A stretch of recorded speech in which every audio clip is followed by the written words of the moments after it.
స్వర్గీయ బాల్ ఠాక్రే గారి వారసులు ఈ విధంగా ఒకే వేదిక మీద కనబడడం అనేది చాలా వరకు మరాఠీలకు అందరికి కూడా కన్నుల పండుగ ఉందని చెప్పాలి.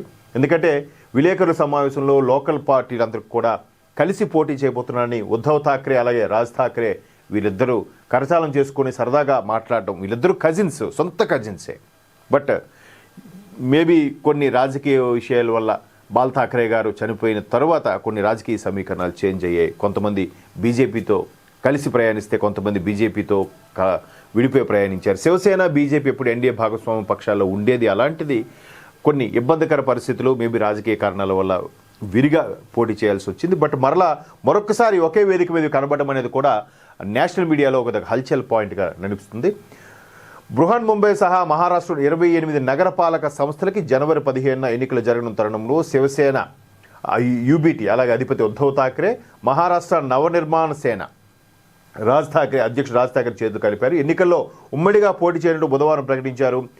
అలాగే మరాఠీలు మహారాష్ట్ర ప్రయోజనాల కోసం తాము సమావేశంలో ఒకటయ్యామని బీఎంసీ మేయర్ పీఠం తమదేనని సంయుక్తంగా నిర్వహించిన విలేకరుల సమావేశంలో వీళ్ళు పునరుద్ఘాటించారు.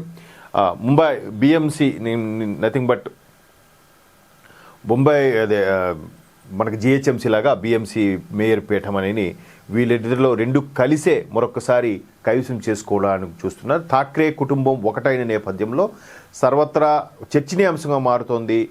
ఎంతవరకు దేశ రాజకీయాల్లో కూడా వీళ్ళు చక్రం తిప్పుతారా అనే అంశాలు ఇప్పుడు చర్చకు వస్తున్నాయి. చూద్దాం మరి ఈ ప్రభావం మరొకసారి వీళ్ళు ఎన్డీఏ భాగస్వామ్య పక్షాలతో కలిసి చేయడం వల్ల డబుల్ ఇంజిన్ సర్కార్ మరింత ముందుకు వెళ్తుందనేది ఇక్కడ చాలామంది విశ్లేషకులు చెప్తున్న అభిప్రాయం. ఎందుకంటే ఎన్డీఏ భాగస్వామ్య పక్షాలు ఉన్న ఏ రాష్ట్రంలో కూడా ఇబ్బందులు లేకుండా అభివృద్ధి పదంలో ముందుకెళ్తుందనడానికి కాంగ్రెస్ ఎంపీ శశిధరూర్ లాంటి సీనియర్ ఎంపీలే కితాబిచ్చారు బీహార్కి సంబంధించి. ఇకపోతే ప్రధానమంత్రి మోదీ గారు ఆంధ్రప్రదేశ్ సంబంధించి కూడా చాలా చక్కటి పరిపాలన అందిస్తున్నారు. కూటమి ప్రభుత్వాన్ని కూడా కితాబిచ్చారు.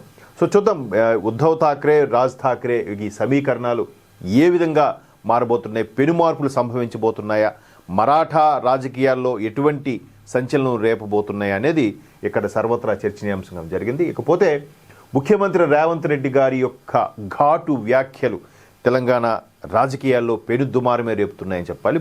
ఘాటు వ్యాఖ్యలు ఎందుకు అంటున్నానంటే, నేను రాజకీయాల్లో ఉన్నంతకాలం కేసీఆర్ గద్దెనెక్కడం కల్లా